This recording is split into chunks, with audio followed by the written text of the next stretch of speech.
Magandang araw mga kabayan, para dun sa mga naghahanap, napadalhan tayo ngayon ng 3 piraso ng pangilang baboy ramo. Marami nagtatanong kung bakit sobrang tagal daw magkaroon nito.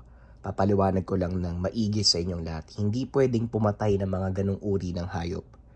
Ang ginagawa ng Antengeros del Negros, umakyat sila ng kabundukan, makikipag-usap sa mga netibo o yung mga nakatira sa kabundukan. Yung mga babaylan, ermitanyo, nag-i-exist pa rin sila. So yun yung sinasadya ng Antengeros del Negros kasi sila yung nakakakita ng natural yung cause ng death ng mga hayop. Yung mga nakatira sa kabundukan, naniniwala sila na sila yung nag-aalaga doon sa mga hayop. Nagiiwan sila ng mga pagkain doon sa kabundukan. At bilang kapalit nun, nakakakita sila ng mga natural cause ng death. Yung mga patay na hayop, kagaya ng baboy ramo, at yun yung kinukuhaan nila ng sungay. Sa kanilang paniniwala, biyaya yon na binabalik sa kanila kasi nagbibigay sila ng pagkain sa kalikasan. Hinding-hindi papatay ng hayop ang Antengeros del Negros, hinding-hindi kami papatay ng hayop. Natural yung cause ng death yung mga pangil na nakukuha, kaya sobrang tagal at sobrang hirap makakuha. Ngayon 3 piraso lang yung napadala sa atin. Di natin alam kung kailan tayo magkakaroon uli nito. Sa lahat ng interesado, nandyan yung link sa comment section. Maraming salamat. Ang kwentong ito ay hango sa totoong buhay. Mula ito sa isa nating kabayan na itago na lang natin sa pangalang Mando. Taong 1992, si Palay Negros Occidental. Minsan tayo lang din ang gumagawa ng mga bagay na ikakapahamak natin. Kadalasan hindi lang tayo ang naaapektuhan, kundi pati na rin ang mga taong nasa paligid. Ito ang karanasan ng ating tampok na karakter. Nang mga panong ito, nakatira sa isang baryo na nasa dalampasigan itong si Mando. Ang pangunahing ikinabubuhay ay pangingisda at panghuhuli ng anumang lamang dagat na maaari nilang ibenta at ipang-ulam. Nasa edad 18 ang binata ng mamatay ang ama. Bilang nag-iisang lalaki sa pamilya, si Mando ang naging sandalan ng kanyang ina sa pagtataguyod ng maliliit pang mga kapatid. Halos lahat ng trabaho ay pinapatos ng binata, mula sa pagbibilad ng tuyo, pangingisda, at paghakot ng mga banyera sa bagsakan ng isda. Walang inuurungang trabaho ang binata dahil kailangan itong kumita ng pera para may makain ang mga kapatid. Namasukan bilang katulong ang ina sa syudad, ngunit hindi rin pinalad ang ginang dahil sa hirap ng trabaho nagkasakit ito at kalaunan ay pumanaw. Naging mabigat para kay Mando ang mga pangyayari, ngunit hindi ito sumuko. Alam ng binata na siya na lang ang tanging inaasahan ng dalawang kapatid. Biboy, Jelay, kayong dalawa magsikap kayo sa pag-aaral ha. Walang ibang tutulong sa inyo pagdating ng panahon. Mahirap mabuhay sa mundong to kapag wala kang pinag-aralan. Tignan nyo nga ako. Hanggang dito na lang yung buhay ko pero hindi ako titigil hanggat hindi kayo natatapos sa pag-aaral nyo. Wika ni Mando sa mga kapatid. Sa awa ng Diyos, naging maganda naman ang resulta ng pagsisikap. Nakapagtapos ang mga kapatid ng sekundarya. Balak ni Mando na pag-aralin ang mga ito ng kolehiyo. Sa kasamaang palad, hindi sapat ang kinikita para tustusan ang kanilang pag-aaral. Naganap ito ng trabaho sa mga kakilala at sakto namang isa sa mga kaibigan ang nag-alok sa kanya ng pagkakakitaan. May alam akong pagkakakitaan pare pero medyo delikado ah. Siguro, isang lakad lang tiba-tiba na tayo. Mababayaran mo na yung matrikula ng mga kapatid mo. Isipin mo na lang sila pare. Kung gusto mong mapagtapos ang pag-aaral, sina Biboy at Jelay. Wika ng kaibigan ni Mando na ang pangalan ay Mensyo. Gaano ba kadelikado yung gagawin natin? Tanong ni Mando. Hindi naman delikado ang gagawin. Pero magiging mainit tayo sa mga otoridad lalo na sa bantay dagat. Tugon ni Mencio. Bantay dagat? Bakit naman sa kanila ba? Muling tanong ni Mando. Yung trabaho kasi natin, mangungulekta tayo ng itlog ng pawikan. Tapos bebenta natin. Alam mo naman 'di ba? Mahabang pagkakakulong ang parusa kapag nahuli ka. Pero pare, isang lakad lang natin. Libo-libo ang kikitain mo. Wika ni Mencio.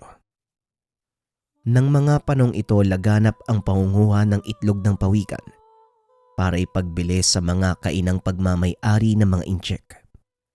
Pinaniniwalaan na merong kakaibang taglay na sangkap ang itlog ng pawikan na maaaring makapagpagaling ng mga karamdaman.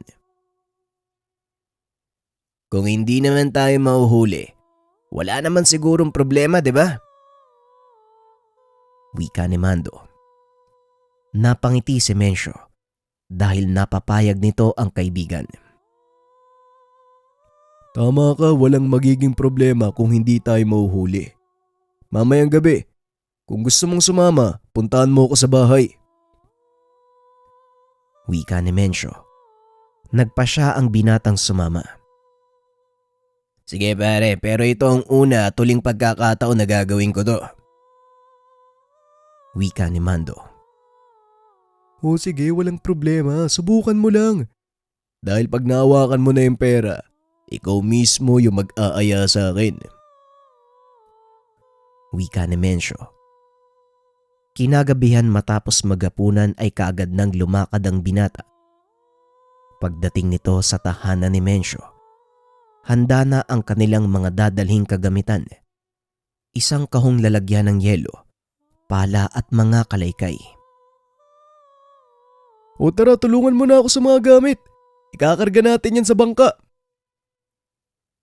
Wika ni Mencio. Hindi na nagdalawang isip pa si Mando. Dali-dali itong kumilos. Nang matapos maikarga ang mga kagamitan, kagad na ding tumulak ang dalawa papunta sa kabilang isla. Walang nakatira sa lugar na ito. Napakaliit at purong buhangin ang nasa paligid. Kadalasang dito bumibisita ang mga pawikan upang mangitlog. Kaya alam ni Mencio na marami ang kanilang makukuha sa lugar. Paano bang malalaman kung pugad ba ito ng mga pawikan? Tanong ni Mando habang marahan silang naglalakad papunta sa dalampasigan. Hindi nagdala ng pailaw ang mga ito.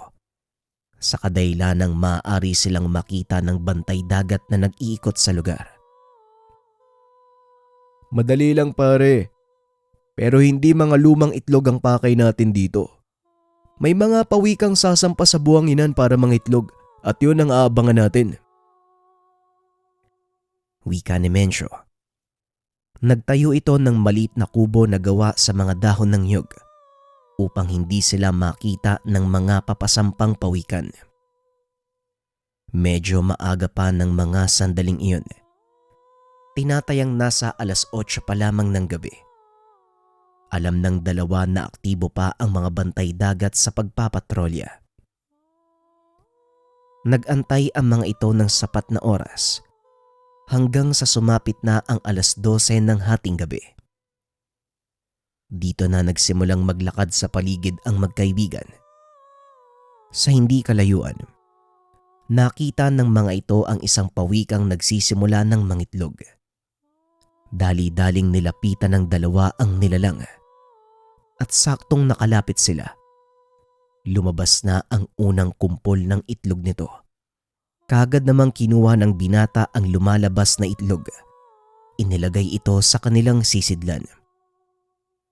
Pinili ni Mencio na salawin ito mula sa pawikan nang sa ganon ay hindi na nila kailangan pang maghukay.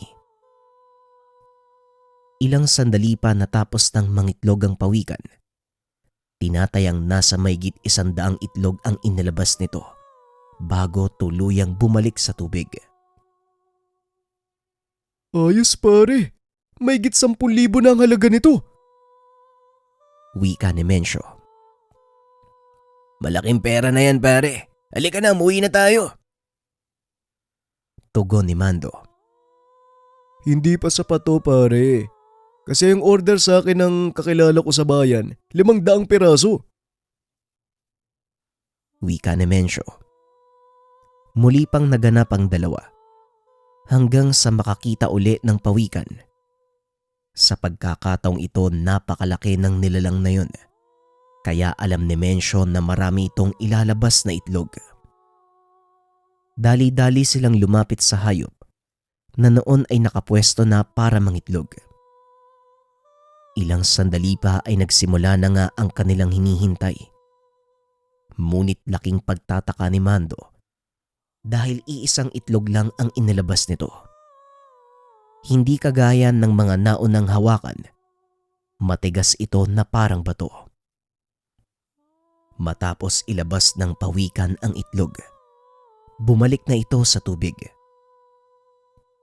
Bakit naman iisa lang to? Akala ko ba kapag mas malaki ang pawikan, mas maraming itlog? Tanong ni Mando. Hindi ko nga din maintindihan pare. Kaya mo na, itago mo na lang ang isang yan. Malay mo may dalang swerte. Tugon ni Mencio. Sinunod ni Mando ang sinabi ng kaibigan. Inilagay nito sa kanyang bulsa ang nakuha. Nagtuloy sa kanilang ginagawa. Napuno ng mga ito ang kanilang sisidlan. Kinabukasan na ibenta sa malaking halaga. Hindi makapaniwala si Mando na ganong kalaking pera ang kinikita ng kaibigan. Sa kauna-unahang pagkakataon, nakahawak ito ng malaking halaga. Ginamit ni Mando ang pera upang mabayaran ang matrikula ng 2 kapatid. Alam ng binata na hindi lang ito ang kailangan niyang alalahanin. Kailangan ni Mandong makapag-ipon para sa susunod pang mga taon. Kaya kahit labag sa kalooban, merong takot na nararamdaman. Muli nitong inaya ang kaibigan upang manguha ng itlog ng pawikan. Nagpatuloy ang ganong gawain ng dalawa nang hindi nalalaman ng mga otoridad. Nagawang makapag-ipon ni Mando at naipagawa ang kanilang bahay. Ngunit lingid sa kaalaman ng binata na may kaakibat na kamalasan ang kanilang ginagawa. Habang naglalaban ng mga damit, nakapa ni Jelay ang bato sa bulsa ni Mando. Inabot niya iyon sa kanya. Kuya, nakuha ko po to sa bulsa ng pantalon nyo. Ano po ba to? Tanong ng dalaga. Hindi ko rin alam, Jelay eh. Ilapag mo lang yan sa mesa. Kukunin ko na lang mamaya. Tugon ni Mando. Inilapag naman ito ng dalaga. Kaagad nang itinuloy ang ginagawa. Hindi na malaya ni Mando na pumasok ng tahanan ang kapatid na si Biboy. Nakita nito ang bato. Kinuha niya ito nang hindi nagpapaalam kay Mando. Muli siyang lumabas ng tahanan. Nawala na ito sa isipan pa ni Mando. Pagsapit ng hapon, pumunta ito sa bayan upang makipag-inuman kay Mencio. Kasama nito sa mesa ang isang matandang kilala sa lugar bilang manggagamot. Ipinakilala naman ni Mencio si Mando sa matanda. Sinabing ito ang kasakasama niya sa paunguhan ng itlog. Nako Mencio, hindi mo ba ititigil yung gawain mo? Sinasabi ko sa'yo at palagi kitang pinapaalalahanan. Mabigat ang ganti ng kalikasan. Siguradong hindi mo yon magugustuhan. Wika ni Mang Demetrio. Alam ko naman po yung tatang. Sa wala akong mahanap na ibang trabaho at isa pa, mabilis ang pera dito. Kaya pala, nasa na yung batong itlog ng pawikan pare?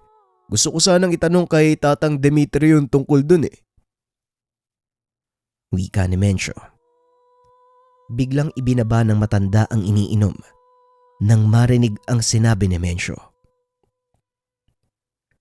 Anong sinabi mo? Batong itlog ng pawikan. Nakakuha kayo ng trabongko ng pawikan. Tanong ng matanda.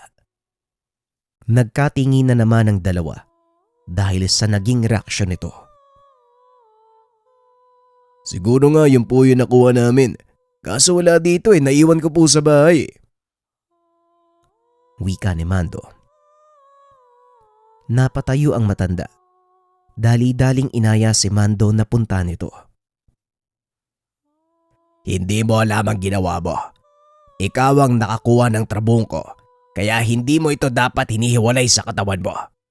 Sa oras na mahawakan ito ng iba nang walang basbas sa may-ari, pwede itong magdulot ng kabalasan sa kanila.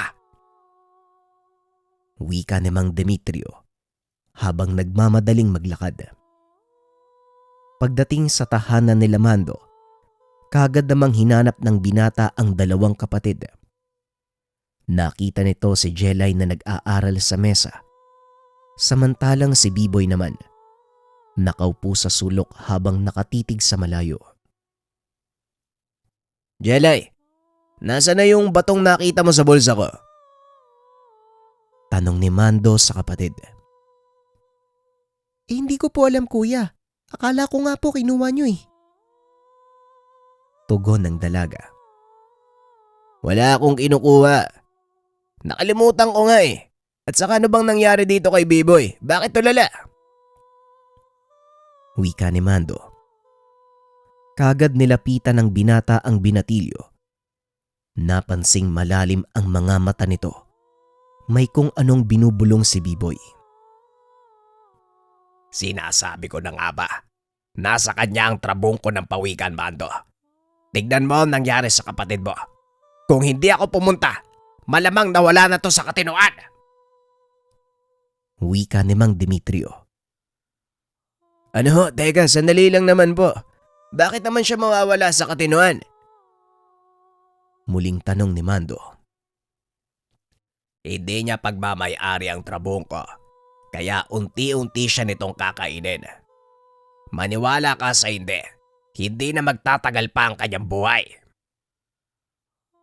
Muling wika ni Mang Demetrio. Teka, sandali lang naman po, Manong. Ano po bang meron sa trabongko na yon?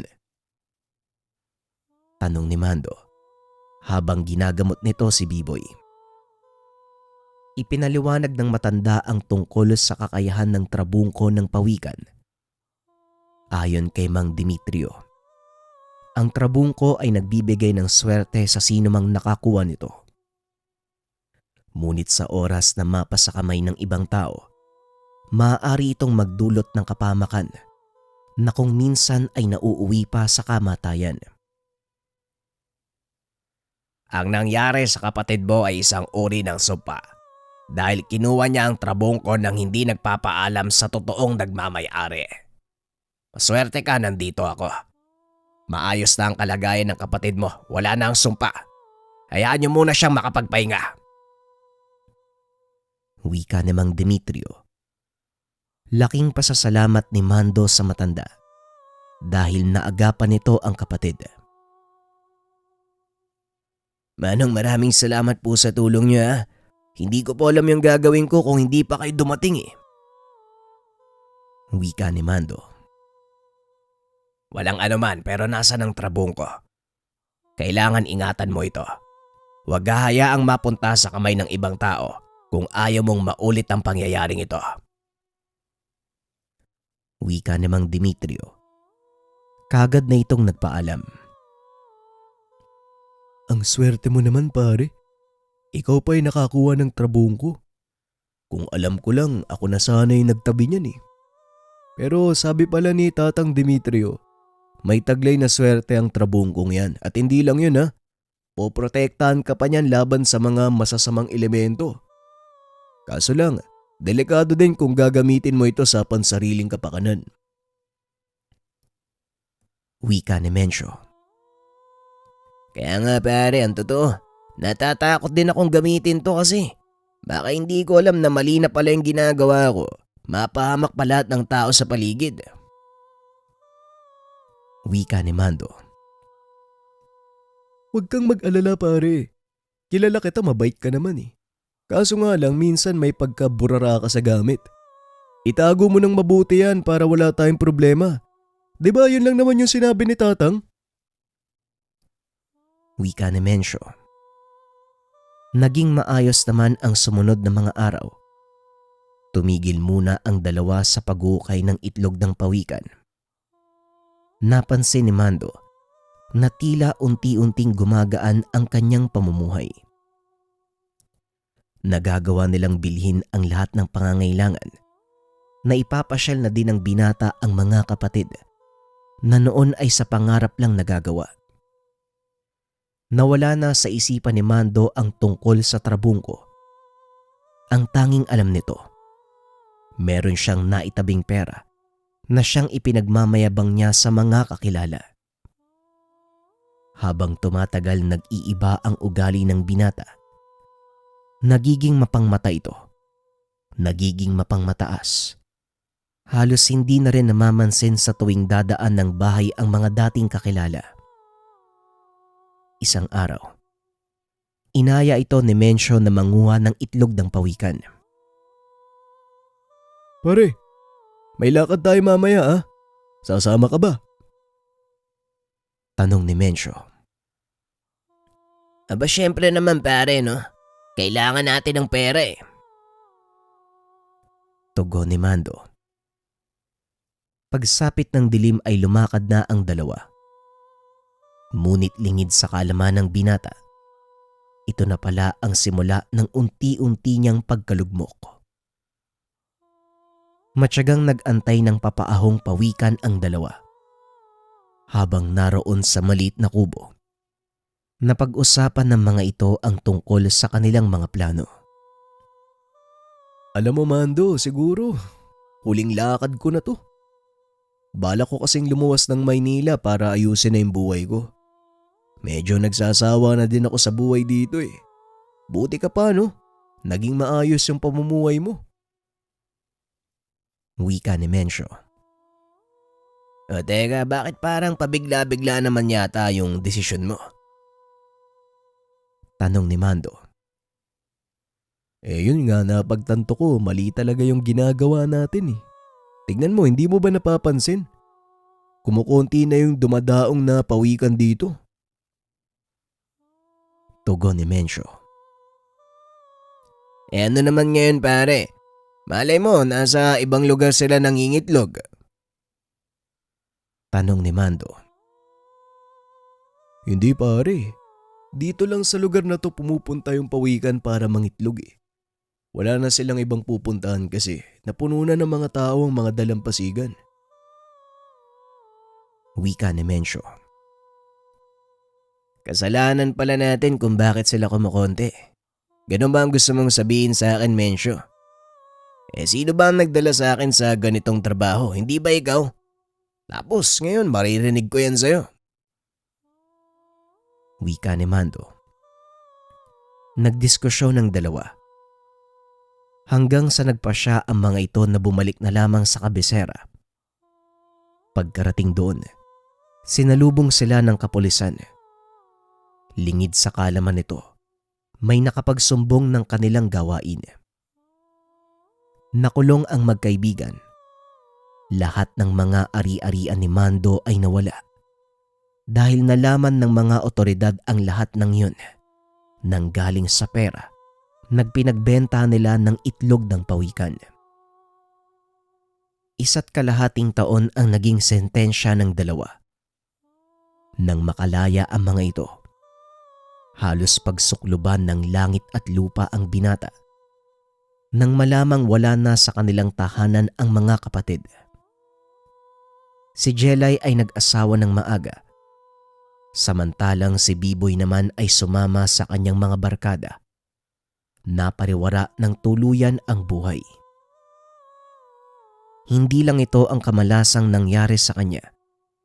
Maging ang lupang kinatitirikan ng kanyang bahay, hinatak din ng bangko.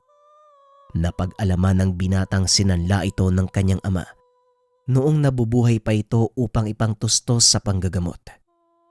Hindi ito nabayaran sa loob ng maraming taon. Nakiusap si Mando sa ilang kakilala para doon makitira. Ngunit wala ni isa sa kanila ang tumanggap sa binata. Kahit pa ang malalapit nitong mga kamag-anak, pinagtabuyan siya. Dahil sa mga ginawa, nalaman ng mga ito ang dahilan ng pagkakakulong ng binata. Nagpagala-gala sa lansangan si Mando. Wala ni isa sa mga dating kakilala ang tumanggap sa kanya. At ang pinakamasakit pa, ang mga taong nilaanan ng panahon ng oras at pera, pinagtatawanan na lamang siya ngayon. Halos mabaliw si Mando ng mga sandaling iyon dahil ultimo pagkain ay hindi nito magawang makabili. At ang mas malala pa sa lahat, maging ang karagatan, pinagtampuhan na din ang binata. Madaling araw ng mga sandaling ito, sinubukan ni Mando na mangilaw ng lamang dagat sa dalampasigan para kahit papano malamanan ang kanyang tiyan. Ngunit ni isang maliit na hipon, wala itong makita na siyang nakakapagtaka dahil ang mga kasama niyang nang iilaw halos mapuno na ang laman ng sisidlan.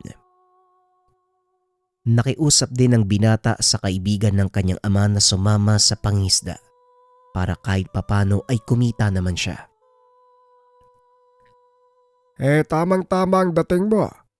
Wala akong katawang ngayong araw magandang panahon Kaya siguradong marami din tayong mahuhuli.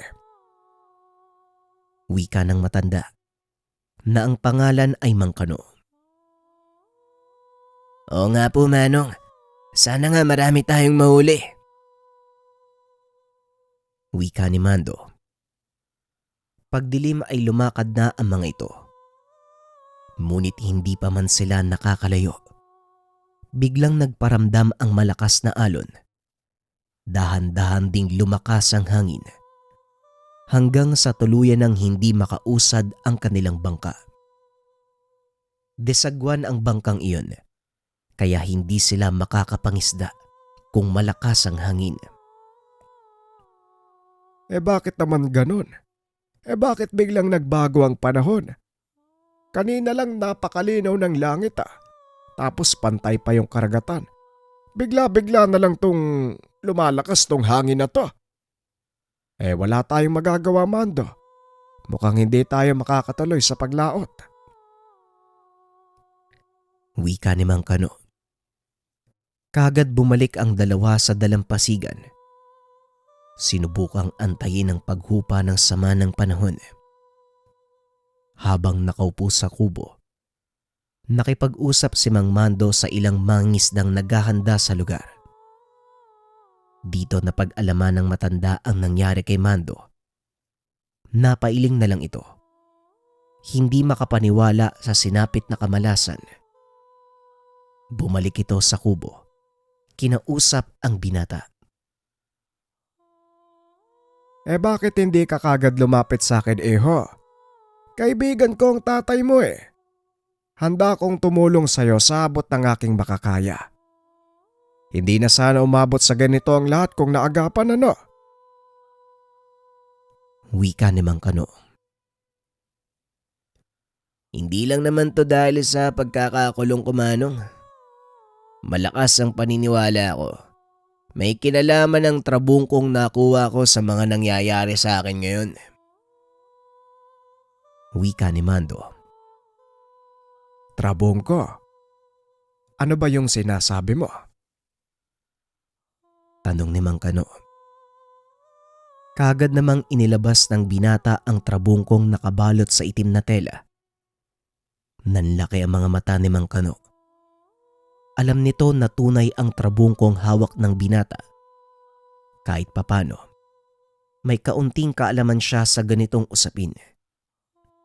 Mabaging langit. Totoo nga Nakuha mo ba yan sa buhay na pawikan? Tanong ni Mang Kano. Opo, Manong. Kinumpirma din to nung albularyo, si Mang Demetrio. Wika ni Mando. Kung ganon, kailangan natin siyang puntahan para malaman kung ano talagang dahilan sa mga nangyayari sa'yo. Wika ni Mang Kano. Nang gabing iyon, kaagad nilang pinuntahan ang tahanan ng manggagamot. Saktong kakatapos lang nito sa panggagamot. Nag-aayos ng kanyang kagamitan. Pumasok si Mando sa tahanan at kinausap ang matanda. Kaso nga lang tinalikuran siya nito. Mukhang ayaw akong kausapin ni Mang Demetrio, Manong eh. Wika ni Mando. Bakit? Ano ba ang sabi sa'yo? Tanong ni Mang Kano. Sinabi ko lang naman na may itatanong ako. Kaso yun ho, bigla hong tumalikod eh. Wika ni Mando. Halika, punta tayo sa tindahan. May bibilhin ako. Wika ni Mang Kano. Pagdating sa tindahan, bumili ng 2 bote ng alak ang matanda. Napangiti na lang si Mando dahil nakalimutan nitong mahilig uminom ang manggagamot. Matapos ay kagad na silang bumalik sa tahanan. Napakamot ng ulo si Mang Kano dahil nakita nitong nakahanda na ang maliit na mesa. Ang tagal nyo namang dumating. Uhaw na ako eh. Wika ni Mang Demetrio. Ay nako, pasensya na po, Manong. Eto na po yung paborito yung alak. Nagdala din kami ng pulutan. Tugon ni Mando. Yan, magaling. O sige, simulan na natin. Palalim na ang gabi. Muling wika ni Mang Demetrio. Sabay bukas ng bote.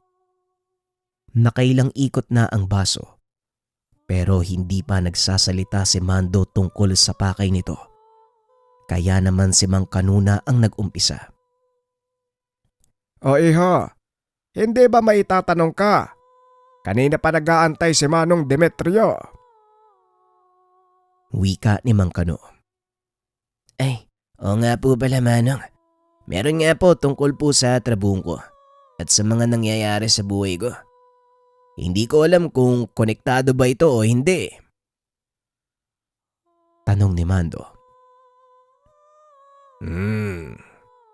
Ano ba ang sinabi ko sa inyo noon?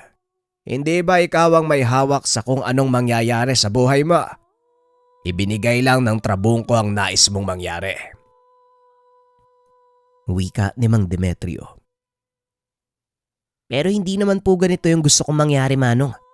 Nangyari na lang po yung lahat ng hindi ko namamalayan. Tugon ni Mando. Aminin ko sa'yo, Mando. May mga narinig akong usap-usapan tungkol sa'yo. Hindi maganda ang mga yon. Nakalimutan mo ng lubusan kung saan ka nanggaling. Hindi mo ba natatandaan ang mga binilin ko sa'yo? Wika ni Mang Demetrio. Naalala ng binata ang lahat ng ibinili ng matanda. Isa na dito ang pagpapakumbaba. Lubusan ko pong nakalimutan ng mga bilin nyo. Lalo na nang makahawak ako ng maraming pera. Totoo po ang sinasabi nyo. Nawala po ang respeto ko sa lahat. Maging sa mga taong tinuring akong kaibigan. Hanggang sa tuluyan ang mawala ang lahat sa akin nang hindi ko ho namamalayan. Wika ni Mando. Mabuti na lang at alam mo kung ano ang pagkukulang mo. Pero hindi na natin maibabalik kung ano man ang nawala. Ang tanging magagawa mo na lang, harapin kung ano ang buhay mo ngayon. Wika ni Mang Demetrio. Kaso nga lang po, paano ko gagawin yun? Hindi ko nga alam kung saan ako magsisimula, Manong eh. Tanong ni Mando. Magsimula ka sa kung anong meron ka ngayon. Amin na yung trabuhong ko mo. Susubukan kong linisin. At sana naman sa pagkakataong ito, hindi na maulit pa ang lahat ng mga nangyari. Wika ni Mang Demetrio. Opo, Manong, sa pagkakataong to, babaguhin ko ang buhay ko. At siguro, Sisimulan ko sa pangingi ng tawad sa lahat ng mga taong pinakitaan ko ng hindi magandang ugali. Wika ni Mando. Ikaw ang nakakaalam kung saan ka magsisimula. Nandito ka na at hindi mo na mababago pa ang nakaraan. Kaya wag mo itong panghawakan. Sa halip ay gamitin mo ito bilang inspirasyon sa pag-usad. Pag-uusap ng dalawa. Matapos ang inuman, inaya ni Mang Kano si Mando sa kanilang tahanan. Nagalit ang asawa ng matanda dahil isa ito sa mga nagagalit sa binata. Bakit mo dinala yung taong yan dito? Hindi ba nagmamalakian noon at halos hindi ka pinapansin kahit alam niyang magkaibigan kayo ng tatay niya? Wika ni Aling Delia. Oo na, alam ko naman yun, Delia. Pero tapos na yun eh. Hindi mo na dapat panghawakan pa ang nakaraan.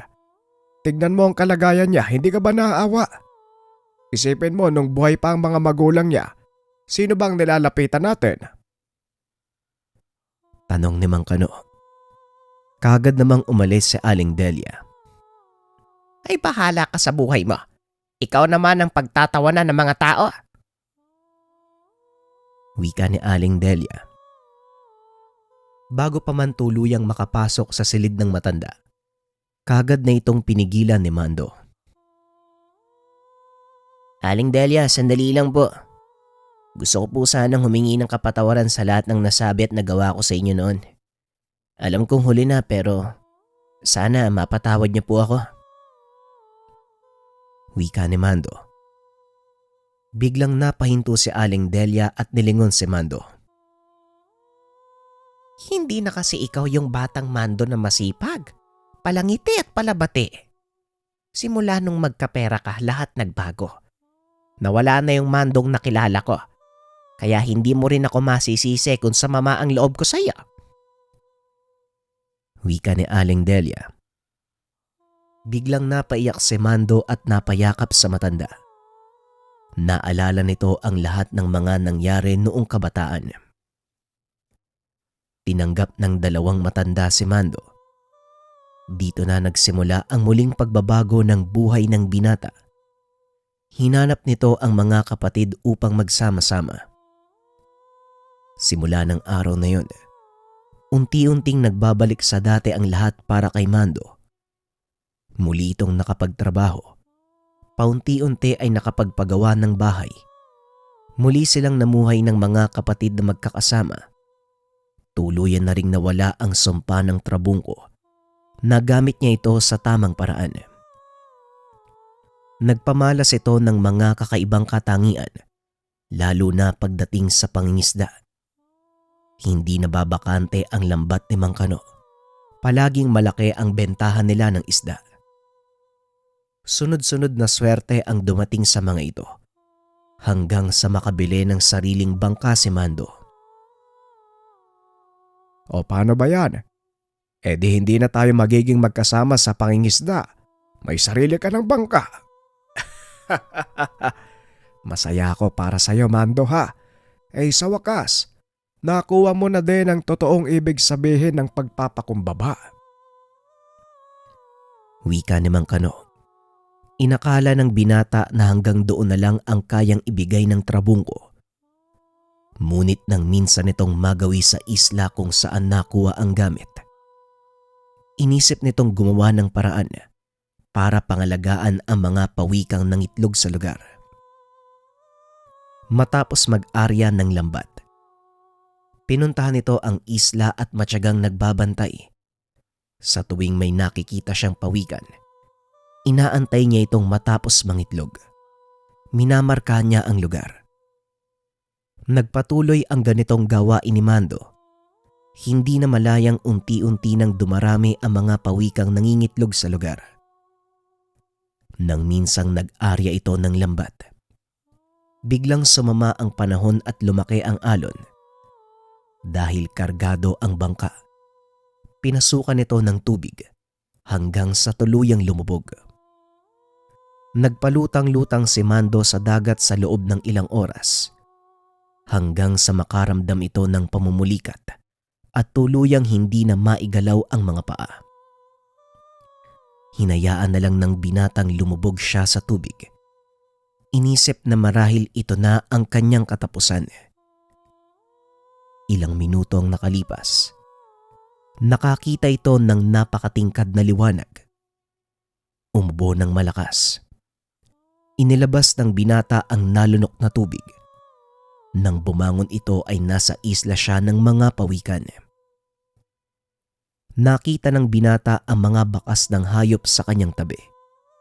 Nagpapatunay na hinatak siya ng mga ito papunta sa dalampasigan.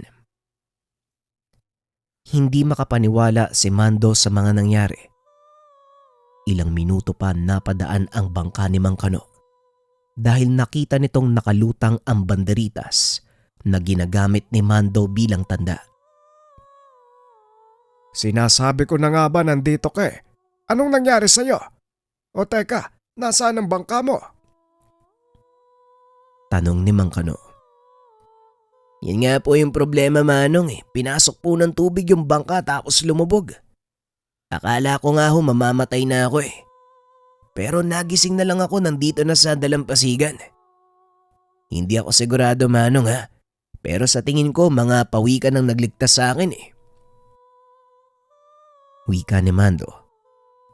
Nakita nga ng matanda ang mga bakas. Naniwala ito sa sinabi ng binata. Naniniwala ako sa sinasabi mo, Mando. Alam mo bang may alamat na kumakalat sa baryo natin tungkol sa islang to? Wika ni Mang Kano. Alamat, Manong. Ano naman po yun? Tanong ni Mando. Ang islang ito ay pinamumugaran ng isang napakalaking pawikan. Sinasabi nilang alaga ito ng mga inkantong dagat na siyang tagapagprotekta ng karagatan sa paligid ng ating baryo. Hindi lang ako sigurado kung totoo ang lahat ng yon pero marami nang nakapagsabi.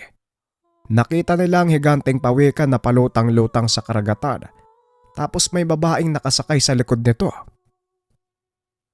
Wika ni Mang Kano. Bigla namang naalala ni Mando ang pinanggalingan ng hawak na trabungko. Sa naaalala ko sa isang malaking pawikan ko nakuha ang trabungko ko, Manong. Nang itlog yun Tapos isa lang yung nilabas na itlog. Wika ni Mando. Natawa ang matanda at muling nagsalita. Hindi nangingitlog ang mga lalaking pawikan, Mando. Kaya imposible ang sinasabi mo. Biglang natigilan ng matanda dahil hindi sinasadyang nadulas ang dila nito. Teka, sandali po. Paano niyong nalaman na lalaki ang pawikang yun? Tanong ni Mando. Wala nang nagawa ang matanda kung hindi umamin. Ay nako, bakit ba kasi napakatabil ng dila mong matanda ka? O sige na nga, aminin ko na. Minsan ko nang nakita ang malaking pawikan. Hindi lang basta nakita. Ako ang nagligtas nito mula sa sarili kong lambat. Wika ni Mang Kano. Dagdag pa nito. Habang nagpapaikot-ikot ang pawikan sa lambat, unti-unting lumalaki ang alon. Huminto lang ang daluyong nang maputol ni Mang Kano ang lambat na nakapalupot dito. Maaari niyo po bang ilarawan ng pawikan na nakita niyo, Manong? Tanong ni Mando. May kulay puting tuldok sa ulo. May malaking tipak sa gawing likod ng bao. Putol ang dulo ng kanang palikpik sa likod. Paglalarawan ni Mang Kano. Nanlaki ang mga mata ni Mando dahil yun mismo ang pawikang nakita nito. Tama nga ang hinala ko, Manong. Isa lang yung pawikan na nakita natin. At ngayon, Manong, talagang kumbinsido na ako na trabungko nga yung hawak-hawak ko. Wika ni Mando. Anong sinasabi mo dyan? Sa lahat ng mga nangyari sa'yo, hindi ka pa rin kumbinsido na trabungko yung hawak-hawak mo. Ay sus Mariosep ka, hampasin kita ng alon eh. Mukhang gutom ka na yata, halika na. Umuwi ka na nga, iwanan mo na yung banderitas mo. Hiramin natin yung malaking bangka ni Kapitan para mahatak ang lambat. Tugon ng matanda. Kaagad nang umuwi ang dalawa. Pagdating naman sa dalampasigan, nakita ng binata ang kaibigang si Mencio. Nakasuot ito ng magarang kasuotan. Mukhang umasenso na sa buhay. Magandang tanghali sa'yo, Mando. Kumusta ka na? May nakapagsabi sa akin na dito daw kita makikita eh. Wika ni Mencio. Eto, kakalubog lang ng bangka kagabi pero mabuti na lang. Mababaw na bahagi ng dagat. Kaya buhay pa ako. Mamaya susubukan naming atakin. Halika na sa bahay na makain tayo ng tanghalian. Wika ni Mando. Napansin ng kaibigan na tila nag-iba na ang pag-uugali ng binata. O teka pare, Parang laki ng pinagbago mo ah. anyari? Tanong ni Mencio. Sinasabi mo dyan, ako pa din to. Siguro namulat lang ako sa mga pagkakamali. Ikaw nga tong ang laki ng pinagbago. Tignan mo yung suot mo, oh. Ang gara mo na. Wika ni Mando. Hindi naman sa ganun pare, sinwerte lang ako sa buhay. Nakahanap ng magandang trabaho sa syudad, kaya ito, kahit papano nakaangat na din. Wika ni Mencio. Anong klaseng trabaho naman yan? Baka mamaya nagbebenta ka na ng labang loob ng tao ha? Wika ni Mando. Hindi naman pare, iwas ako sa mga ilegal na gawain eh. Di ba nga sabi ko, mamumuhay na ako ng maayos. Wika ni Mencio. Kung sabagay, tara na. Nag-aantay si Mang Kano. Pag-uusap ng dalawa. Nagkwentuhan ang mga ito sa mga pangyayari nung magkawalay sila. Halos hindi makapaniwala si Mencio na magagawang bumangon ng binata mula sa pagkakalugmok. Akalain mo nga naman, sa kabila ng mga pinagdaanan mo nandito ka pa din at lumalaban. Hanga talaga ako sa'yo pare. Wika ni Mencio. Kailangan kasi pare. Wala naman akong ibang aasahan kung hindi sarili ko. Muling nagkasundo ang magkaibigan at kapwa namuhay ng maayos. Namuhunan si Mencio sa pangisdaan. Si Mando ang ginawa niyang tagapamalakad. Hindi na malaya ng dalawa na unti-unti nang lumalago ang kanilang negosyo. Lalo pa nang magpasya silang pangalagaan ang isla ng mga pawikan. Sinabi ni Mando ang kanyang ginawa sa isla at kung ano ang mga natuklasan. O sige pare, magdadala tayo ng mga puno ng nyug sa lugar. Para kung sakaling tumaas ang tubig, hindi madaling maanod ang buhangin. Wika ni Mencio. Naging bahagi ng adhikain ni Mando ang kaibigan. Hindi nila ito ipinaalam sa iba. Ngunit natuklasan ito ng pamahalaan. Nung una ay kwenestyon ng kanilang motibo. Pero nang lumaon, nawala ang agam-agam ng mga otoridad sa kanila. Halos lahat ng plano ng dalawa nagiging matagumpay. Ngunit may isang pangyayaring lubusang tumatak sa mga taga-baryo.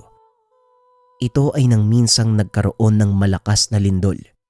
Sumira sa maraming kabahayan at gusali sa lugar. Walang kaalam-alam ang mga taga-dalampasigan na may paparating na panganib. Tanging si Mando lang ang nakakaalam nito. Madaling araw ng mga sandaling iyon, maimbing na natutulog si Mando nang bigla siyang may narinig na boses. Gumising ka, Mando. May malaking daluyong napaparating na bunga ng lindol. Marami ang mamamatay. Kaya kailangan mong balaan ng mga tao. Dali-daling bumangon ang binata at hinanap kung saan nanggaling ang boses. Dahil hindi pa umaalis sa higaan ng binata, muli itong nagsalita. Magmadali ka na. Iligtas mo ang mga tao sa dalampasigan.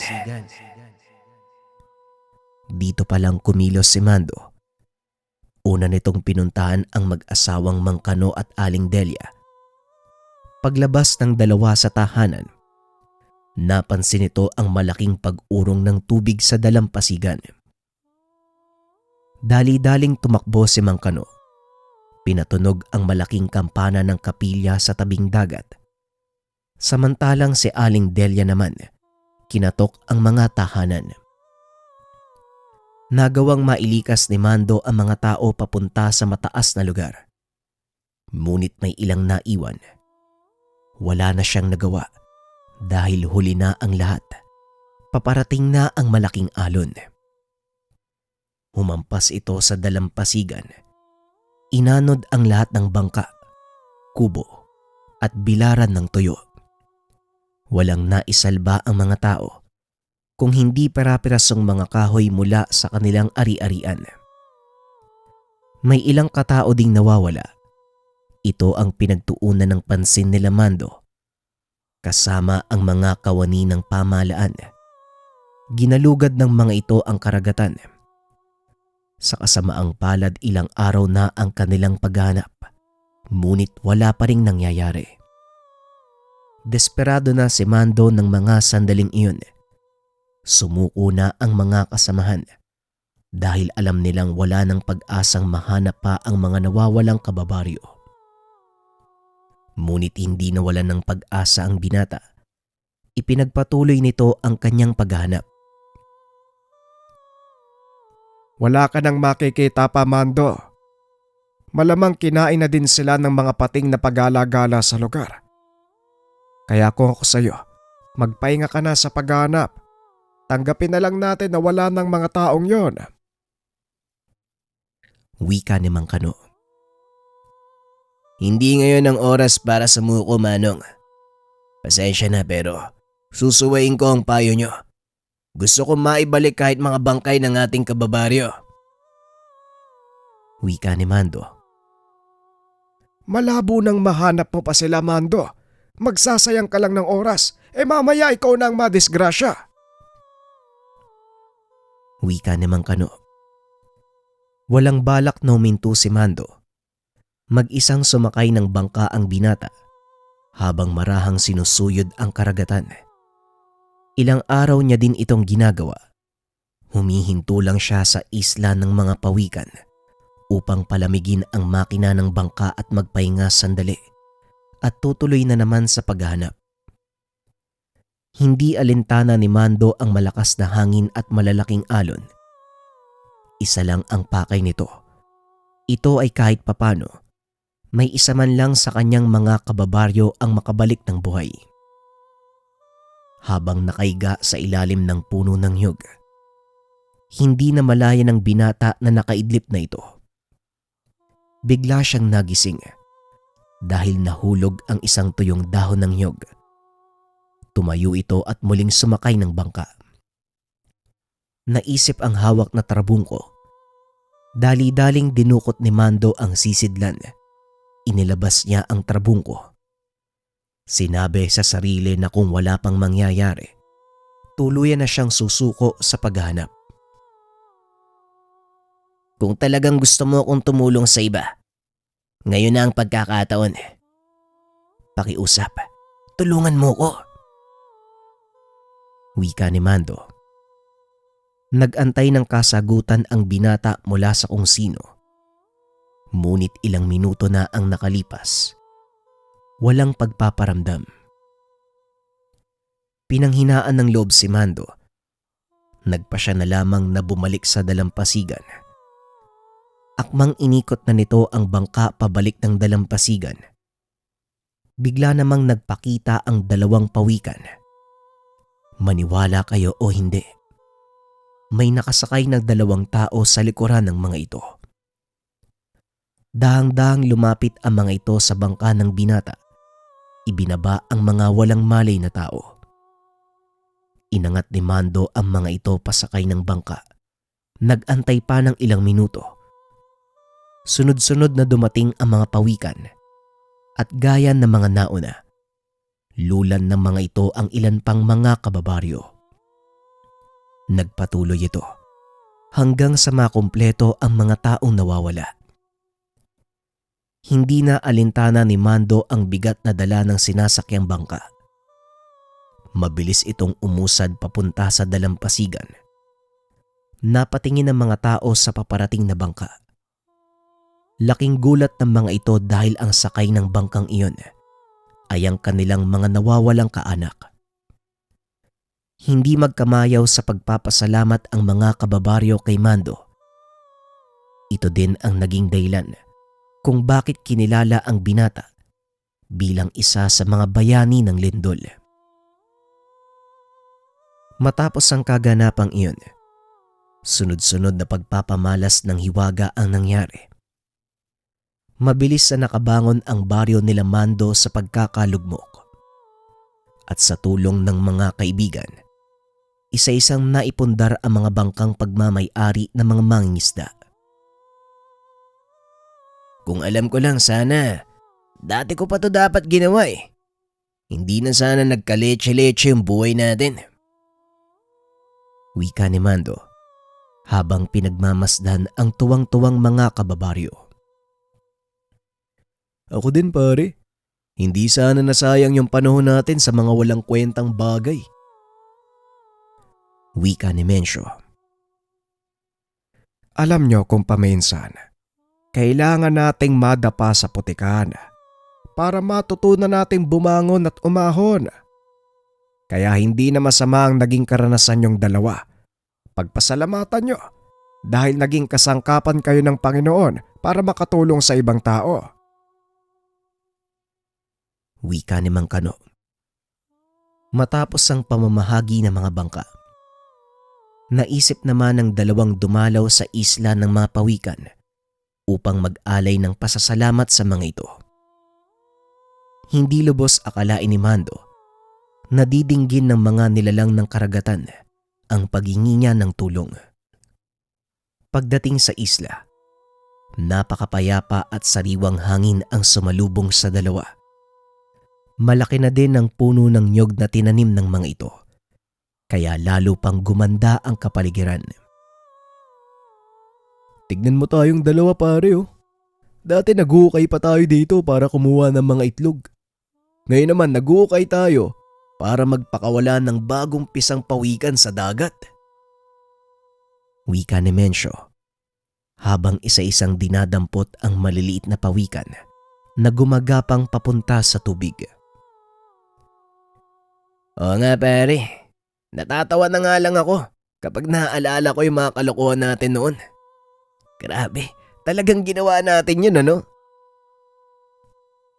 Tugon ng binata. Ilang buwan ang nakalipas, lalong lumaki ang adhikain ng magkaibigan.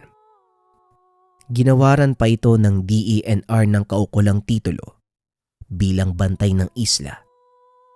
Maraming kabataan ang nahikayat ng mga itong pangalagaan, hindi lamang ang mga pawikan, kung hindi lahat ng mga nilalang na nabubuhay sa dagat. Dahil sa naging partipasyon ni Mando, naisabatas noong taong 2001 ang Republic Act 9417 na naglalayong protektahan hindi lang ang mga pawikan, kung hindi pangalagaan ang lahat ng mga nilalang. Si Mando ang naging kinatawan nito sa Kongreso at dahil sa nasa posisyon siya ng mga sandaling ito, mas lalo pang lumawak ang saklaw ng adhikain ng binata. Sadyang ang walang makakapagsabi ng kapalaran ng isang tao. Hindi natin akalain na lahat ng mga kamalasan natin sa buhay, ito pa ang magiging leksyon para tayo ay matuto at maging mas matatag sa darating na hinaharap. Maging si Mando, hindi lubusang makapaniwalang mararating niya ang ganitong antas. Masaya ito dahil sa wakas, nagawa niyang gamitin sa tama ang trabungko. Samantalang si Mancio naman, nagpaiwan sa kanilang bayan, nagsilbi bilang alkalde. Una sa naging proyekto nito ay ang pagbabawal ng mga ilegal na pangisdaan, lalo na ang mga maliliit na lambat. Sa kasalukuyan, lalo pang pinag-igting ng pamahalaan ang pangangalaga sa likas nating yaman, partikular sa karagatan, dahil wala nang ibang makakapagsalba sa bansa kung hindi ang kayamanang taglay ng katubigang nakapalibot sa atin. Nagsilbing ehemplo ang kwento nila Mando at Mancio sa mga kabataan, at sa tuwing gugunitain ang mga nangyari, nanunumbalik sa alaala nila kung paanong ibinangon ng binata ang sarili sa pagkakalugmok at kung paano nitong nakuha ang respeto ng karamihan. Si Mando ay ilan lang sa mga naging bayani ng karagatan na noon ay pumapatay sa mga pawikan, ngunit kalaunan naging tagapangalaga ng mga ito. Sana'y nakapulutan nyo ng aral ang kwento at magsilbing inspirasyon sa lahat. Ang talambuhay ni Mando, ang kwento ng kanyang trabungko sa isla ng mga pawikan.